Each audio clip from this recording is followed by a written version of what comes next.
I chose red as a strong house colour to use across all three of my products. So as you can see, there's the red of his jumper, which is the jumper that he wore in the actual music video. Dragging up my body like some corpse up from the mold. There's the red of the ribbon as well, which was a prominent feature in the music video. As you turn to the back, I've used red font and a red strip there. And as we look inside, there's the red frame, which was a prop used in the music video. And as we look into the booklet, there's the red headings for the titles of the songs to the lyrics. And again, the red of her ribbon and his jumper. In terms of typography, I used the same typeface throughout the whole product. And I used Courier font, but depending on how old or new the program was, it was either Courier old or Courier new, but you can't tell the difference between them at all. So you could say that I challenged the idea of having three typefaces, as I used the same one across all three products, even in my video.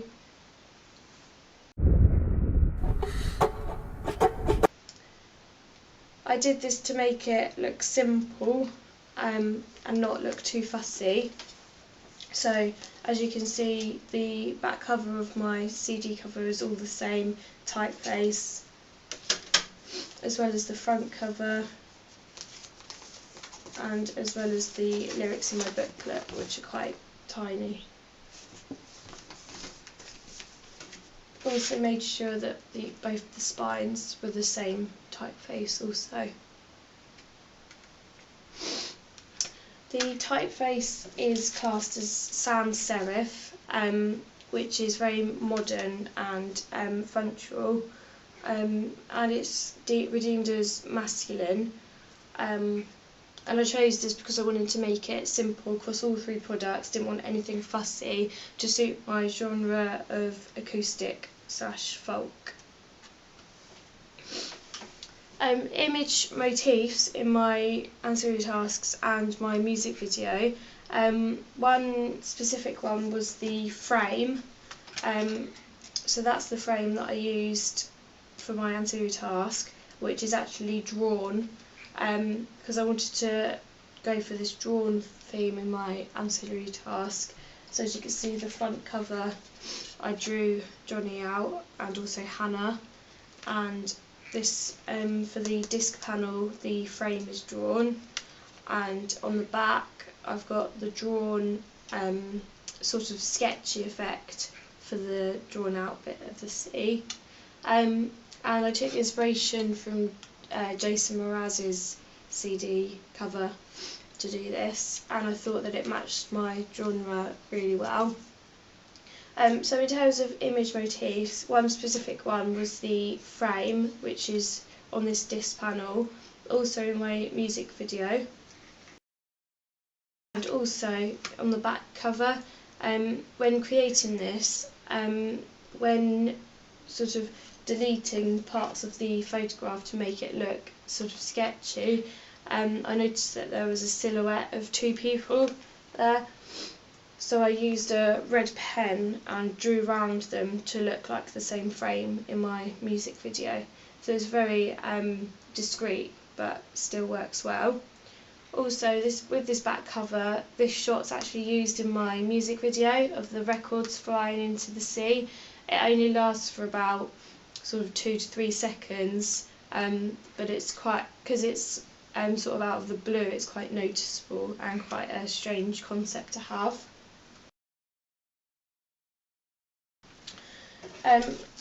Another image motif is obviously the ribbon, which is used quite a lot in my music video, from round Hannah's waist when she's dancing,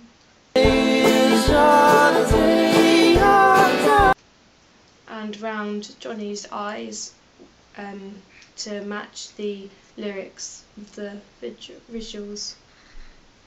My eyesight, they make me blind. I had to use industry information across all 3 products. So for my music video, it has the artist name and song on the establishing shot. In terms of my CD cover, if you look at the back, there's the barcode there. That's just a standard barcode used for shops. And I also included this new feature, which is a barcode that you can scan in with your phones.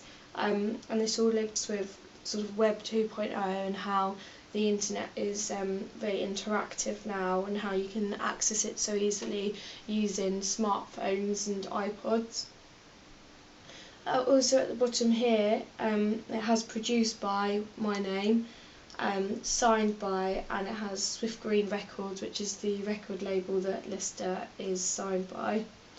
And then I've used use of Web 2.0 again, and I've used social network site addresses, so sort of MySpace and Facebook, so if people bought the album, they could then look at his songs or videos on social network sites and maybe contact him if they liked him. On the spine is Lester's name, the name of the album, and the barcode number.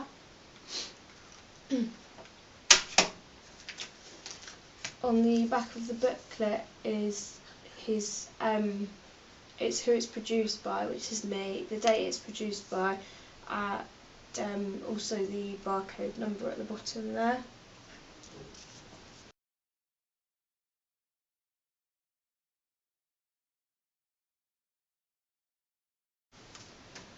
And on my magazine advert, it's got so it's got out now, which means that the album's out now.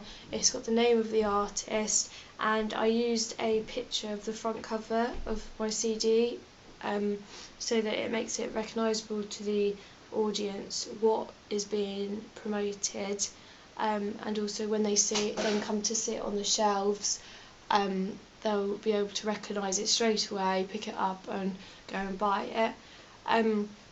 This was a bit of a risk on my behalf because it's not a very common way of selling an album. Normally they use different images, but having the hands holding the album, I thought made it more personal, made it more sort of virtual, as if the audience was holding it themselves, and thought it was a very good way of promoting the album.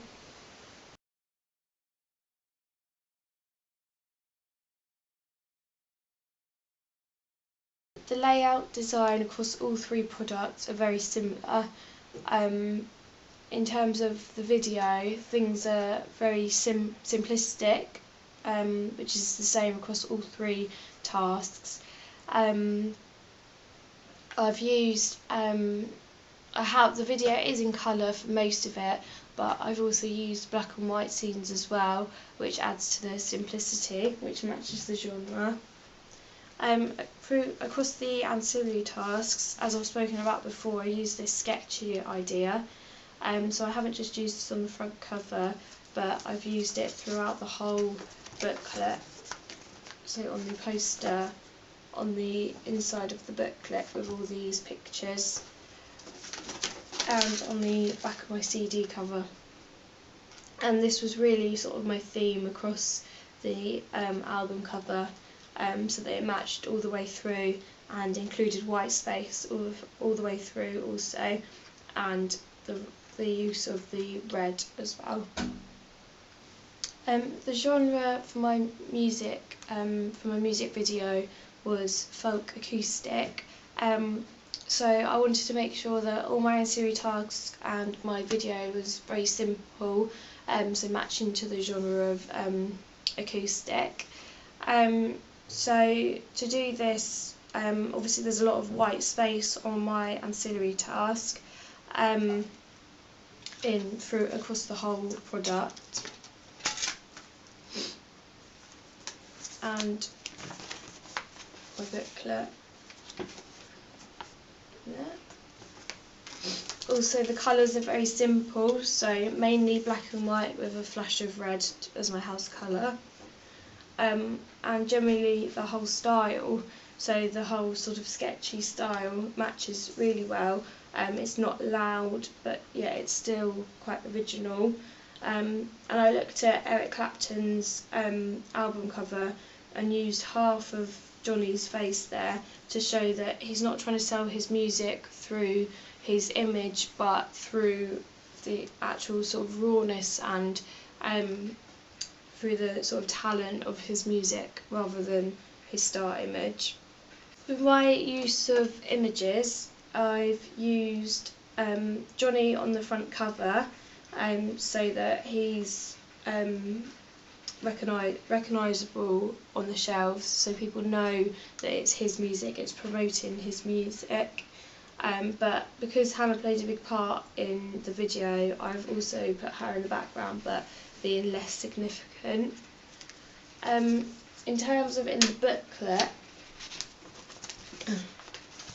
again, Johnny's on the front cover, not shown very well, still in this sketchy idea, and also Hannah's there a bit smaller, but this is just representing her always being in his head. On the other side of the booklet, I've used icons from Lester Allen's website. So I downloaded these off of his website and used that sketchy effect again to produce them onto my booklet. So these all mean something to do with his songs.